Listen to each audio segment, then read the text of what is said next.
Llegamos al momento en que es importante que veamos ahora sí en concreto cuáles son los pasos del método arzoológico, o lo que en términos científicos se llamaría el protocolo arzoológico. Los pasos de este método son esencialmente 5 pasos. Es la identificación, el análisis, la exégesis, la síntesis y la hermenéutica. Ahora bien, la identificación, que es nuestro primer paso, es el paso lógico que debemos de tomar para iniciar una investigación. Se trata aquí de identificar qué cosa, qué objeto es el que despierta nuestra curiosidad. Vamos a decir, por ejemplo, aquí tengo el arte. Y el arte es exactamente la cosa que yo quiero estudiar. ¿Sí? En el caso particular del fenómeno artístico es difícil simplemente decir el arte porque la gente tiene distintas ideas sobre el arte. Por esta razón, lo que el método arzoológico nos pide es que hagamos rápidamente una investigación del lenguaje. Sabemos que las palabras, como la palabra arte, son arbitrarias, esto es, que alguien las inventó y que no guardan alguna relación esencial con su objeto en el sentido platónico. Por esta razón, vamos a investigar quién inventó la palabra arte. También sabemos que las palabras son convencionales, esto es, la palabra arte sería un sonido sin significado si no estuviéramos de acuerdo en ese significado. Entonces, para nosotros lo primero que vamos a hacer en la identificación es averiguar quién inventó la palabra arte y para qué la inventó. Y cuando lo tengamos claro, vamos a poder definir nuestro objeto de estudio y decir, aquí está el arte, esto es lo que nosotros queremos estudiar. Una vez que hemos identificado este objeto de estudio, lo que sigue es definir qué es lo que queremos saber sobre el objeto. Ya dije, quiero saber sobre el arte, pero ¿qué quiero saber? No puedo averiguar de un solo golpe todo lo que se puede averiguar sobre el arte, eso sería imposible. Así que en nuestra investigación vamos a definir la pregunta o problema que queremos resolver respecto de nuestro objeto de estudio. En este caso vamos a decir que quisiéramos preguntarnos cómo funciona el arte. Así que en el paso número 1 del método identificación, ya identifiqué un objeto, el arte, y también ya identifiqué cuál es la pregunta que yo tengo. Quiero saber cómo funciona el arte.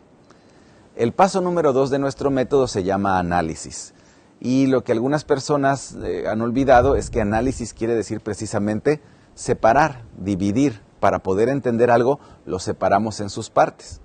Entonces yo quería saber cómo funciona el arte y lo que voy a hacer aquí en este segundo paso es dividir este objeto y este problema en partes.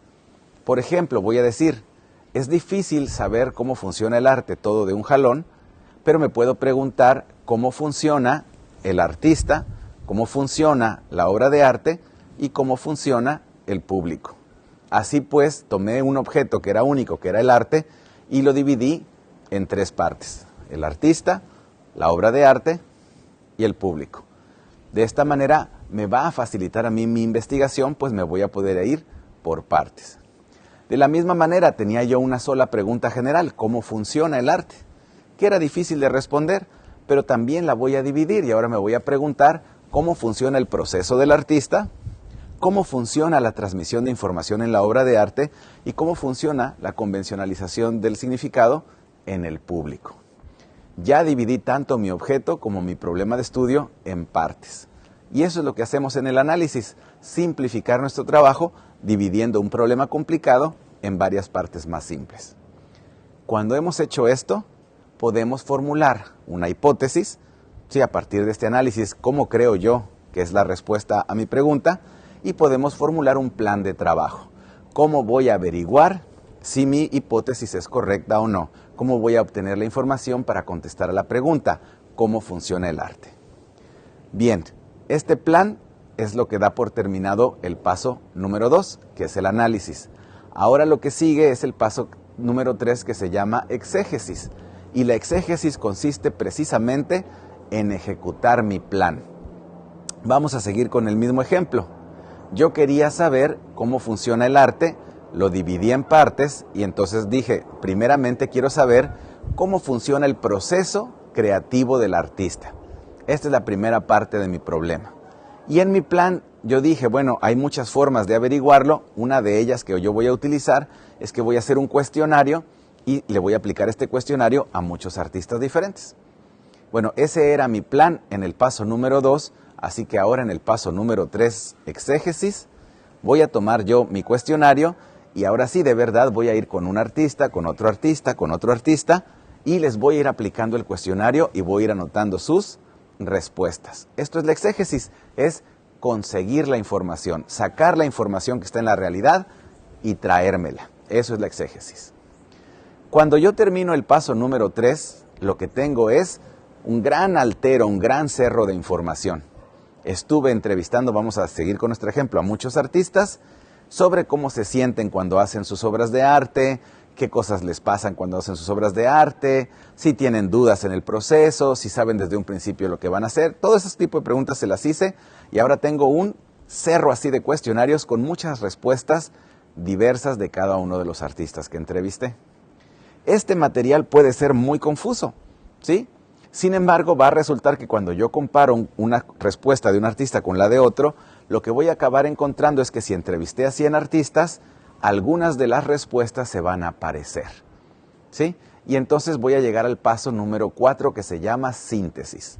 Y en la síntesis lo que yo voy a hacer es decir, bueno, encontré que de 100 artistas hay 40 que dicen que no saben lo que van a hacer cuando empiezan.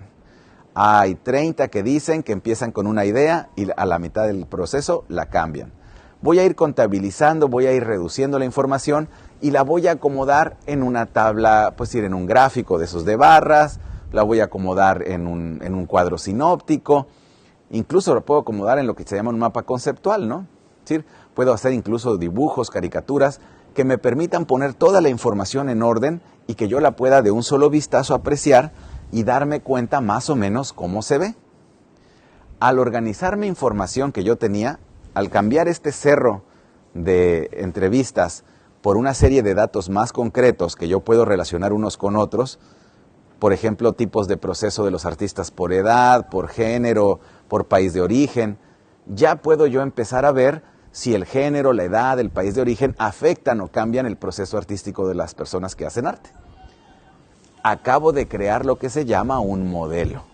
Organicé toda mi información, la simplifiqué y la puse toda junta de manera de que casi a un solo vistazo yo pueda ver las relaciones entre los factores que estoy analizando.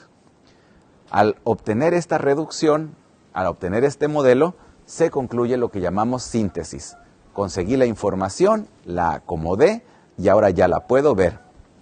Llegamos al momento del paso número 5, que es el último paso de nuestro método, y aquí simple y sencillamente estamos más o menos en el terreno que en otros protocolos se llama conclusiones. Se trata simplemente de ver el modelo que nosotros obtuvimos y preguntarnos, ok, estos son nuestros resultados, pero ¿qué significan? ¿No? Es decir, no basta pues para el método arsológico con simplemente presentar resultados, el método arsológico nos exige que intentemos una interpretación. Una vez hecho este trabajo, hemos concluido los 5 pasos del método arsológico y podemos ya pues presentar nuestros resultados en algún documento.